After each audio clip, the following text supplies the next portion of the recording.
The topic of poor people having many children has always been fascinating. A mix of culture, survival, belief, and sometimes pure chaos.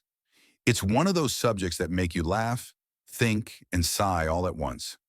Let's be honest. In many poor families, having many kids isn't exactly a plan. It's more like something that just happens. And when you ask why, the answers are always different. Children are a blessing. God provides. Or the most classic one, it just happened. But behind these answers lies a much deeper story.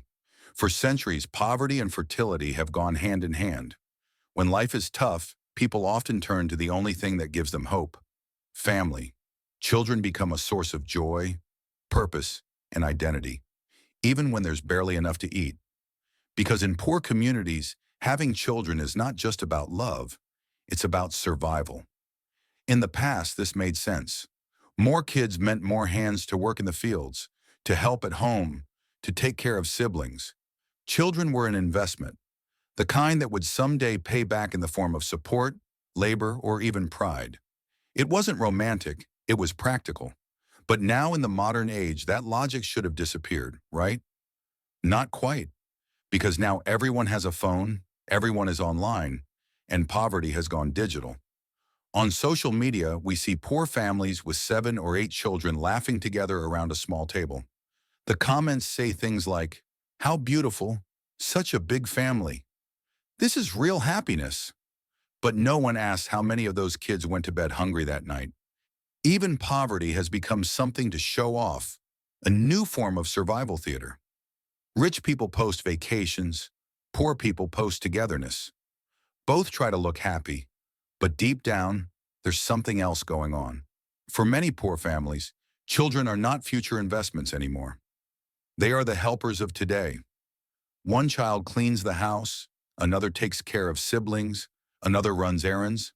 It's an invisible workforce powered by necessity. No one calls it that, but that's what it is. Poverty forces children to grow up fast.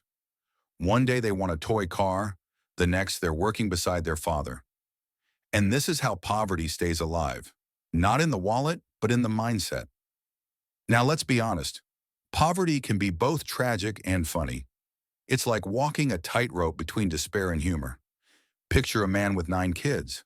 A neighbor asks, "How do you manage with so many children?" And he replies, "Well, the government helps me, and I help the government. I give them citizens." It's funny until you realize how true it is. Because sometimes systems don't end poverty, they manage it. Welfare becomes a comfort zone. Instead of solving poverty, it teaches people how to survive inside it. Then there's the issue of women. In many poor families, women don't get to study, don't get to work, don't get to choose. Their only value becomes giving birth. Their worth is measured in the number of children they have. In some cultures, that's even a badge of honor. The more children, the more respect. But here's the irony. The same society that glorifies motherhood rarely supports mothers. A poor woman wakes up early, works all day, feeds 5 children, and still gets told she's just doing her duty. No education, no opportunity, but endless expectations. Modern times have changed this a little, but not enough. Birth control and family planning are slowly spreading, but still face resistance. In many rural areas, people still think it's a sin. But the real sin is bringing children into a world you can't support. Having a child isn't the problem. Not raising them well is. And when awareness is missing, the number of children rises while the quality of life falls. Now imagine this. A rich family has 3 children. All go to university, one studies abroad. A poor family has 6 children. 2 drop out of school, one gets married too early, one can't find a job. And when those children grow up, they repeat the same pattern. That's how poverty becomes hereditary, not through genes, but through habits and beliefs. Yet here's the paradox. Many poor families still feel lucky, because in a large family there's never loneliness. The rich kid plays PlayStation alone. The poor kid plays football in the street with his siblings. One is peaceful but lonely. The other is noisy but alive. So who's really happier? Maybe that's why some poor families say, "We're rich in love, even if not in money." It sounds beautiful, but beneath that laughter hides exhaustion, stress, and quiet despair. Still, people normalize what they know.